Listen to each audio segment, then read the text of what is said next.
Привет, пилоты! Как у вас дела? На связи ремейкер, канал TF.ru. Внезапное видео на фоне происходящего хаоса в комьюнити-хабах Battlefield и Call of Duty. На потоке успеха первого, пусть и предварительного, но, как я считаю, довольно заметного. В этом ролике не хотелось бы мусолить дни текущие, это оставим для хайпа, которого нам не видать при любом раскладе, но копнуть в корень подноготно и рассмотреть ситуацию с нескольких углов, так сказать, выдать аналитику не только в плоскости абсурдных реалий современности, но и затронуть сам корень зла. Можете воспринимать этот ролик как подкаст на фоне геймплея Titanfall, ведь на самом деле что такое Battlefield и что такое Call of Duty? Да, окей, две франшизы являются главными столпами в жанре милитари-мультиплеерных онлайн-шутеров. Если вы спросите, не знаю, поинтересуйтесь у любого чувака, который так или иначе увлекается видеоиграми, неважно где он живет, там в Африке или в корейском компьютерном клубе, где гамают исключительно в аниме-сессионке. И вот вы задаете такой вопрос. Какие ему известны две самые главные онлайн-шутерные серии, созданные на Западе? Само собой, доступные за прайс. И вам, скорее всего, как минимум 90% случаев ответят, что это Call of Duty и Battlefield. И при этом обязательно добавят, какая серия, по их мнению, лучше.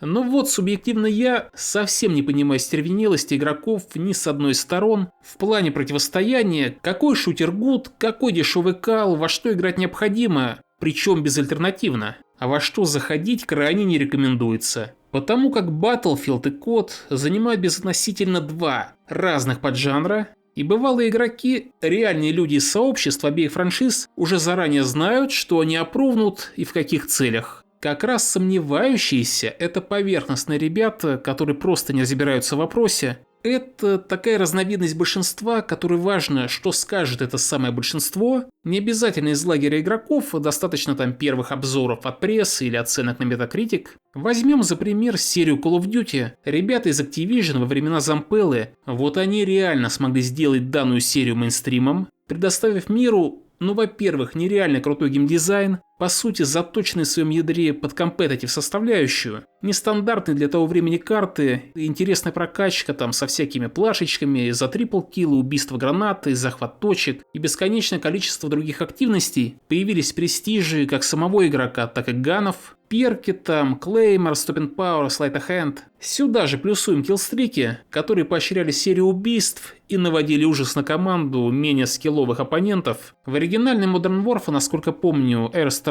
за 5 или 7 киллов, и Helicopter там вообще требовалось набить около десятка фрагов. Так сказать, показал скилл, получи распишись. Это были реально свежие, затягивающие, весомо залипательные механики, которые наряду с небольшими, но продуманными картами, особенно на рассвете мультиплеерного Call of Duty, с простыми и понятными механиками стрельбы и мувмента, плавным управлением, особенно на консолях, все это было, просто пушкой, которая зацепила всех. Вот задело реально каждого. Абсолютно все игроки в конце нулевых так или иначе почувствовали на себе хайп Call of Duty. С другой стороны, Battlefield.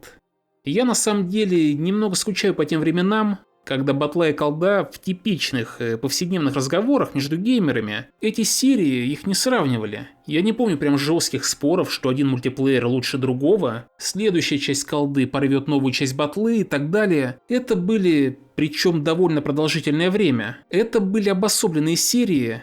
Возможно, не совсем корректный пример, но когда мы с ребятами играли по дворовой локалке, мы гамали когда в Call of Duty 2, когда в Battlefield 1942, и каких-то траблов, что выбрать, их по сути никогда и не было. Просто парни, идем в батлу или в колду. Но чаще шли в батлу, потому как экспириенс размашистых карт, где можно и на танчиках погонять, там на Шерманах, Стормтиграх.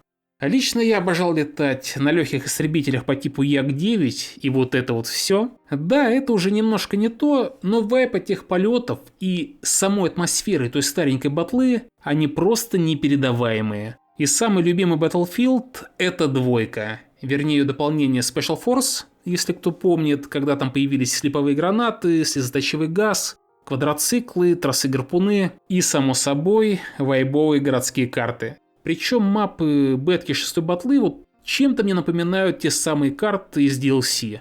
Так вот, и вот объясните мне, бога ради, по каким таким причинам фанат Call of Duty может безальтернативно выбрать батлу? По каким таким обстоятельствам могут так сложиться звезды, что между динамичным и аркаднейшим геймплеем, с переменными, рассчитанными на хаос здесь и сейчас, на хаос колды, и более продуманным командным шутером на масштабных картах с военной техникой, как вообще между ними и где именно подразумевается поставить знак равенства? Если фанат Call of Duty истинный фанат колды, который осознанно годами играл в уникальную формулу аркадного динамичного шутера, которую никто в мире за последние лет 20 так и не смог повторить, вот если этот фанат переходит в Battlefield 4 или в Battlefield 6, это в любом случае не переход в равнозначный по механикам шутер, а это, собственно, выбор совершенно иного поджанра, который на перспективу-то работает заметно по дифферентным законам, но со спота класса медик войти в топ-5 игроков матча, или просто сигануть в танк или вертолет и при должном опыте набить 50-70 фрагов за катку, причем ни разу не выйдя из техники.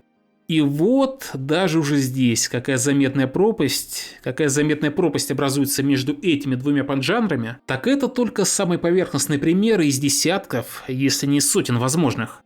Вот всего вот этого срача изначально между фанатами обеих серий не было, как и надуманного выбора, что купить и где провести свою пару сотен часов.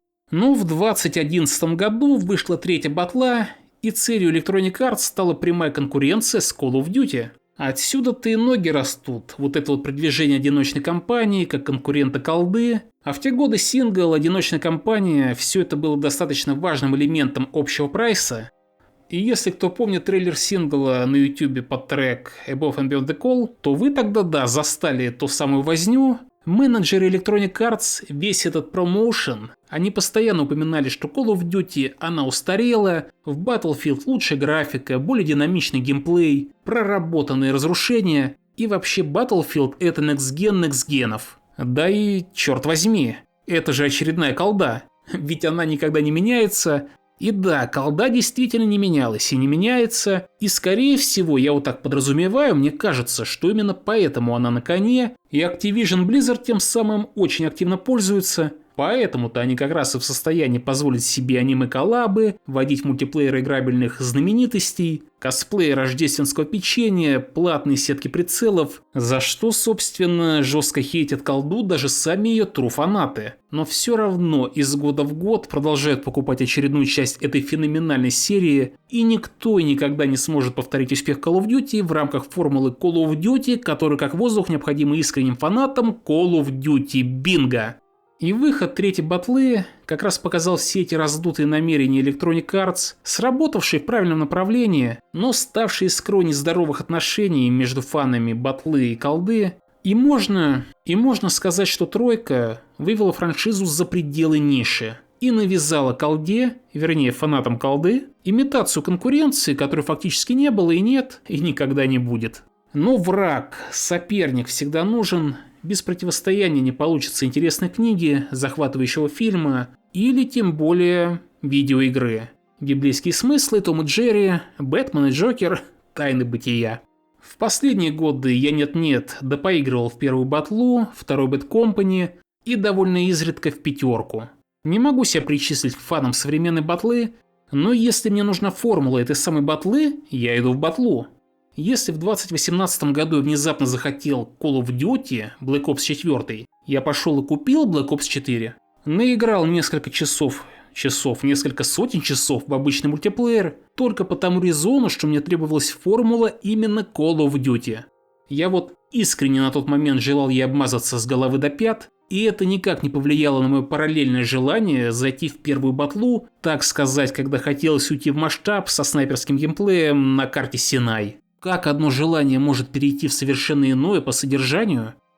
В любом случае, если я захочу погамать по стрелушке с многосложным паркуром, unlike Arma 3 казуальной стрельбой и подвижными мехами, реализованными по формуле героев мобы, то как я смогу отказаться от Titanfall 2 в сторону серии Call of Duty? Даже если вычесть из формулы титанов, этого нам, скорее всего, не сможет раскидать даже самый компетентный аналитик.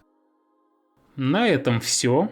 За сим прощаюсь. Следите за этим каналом, И возможно когда-нибудь это все закончится.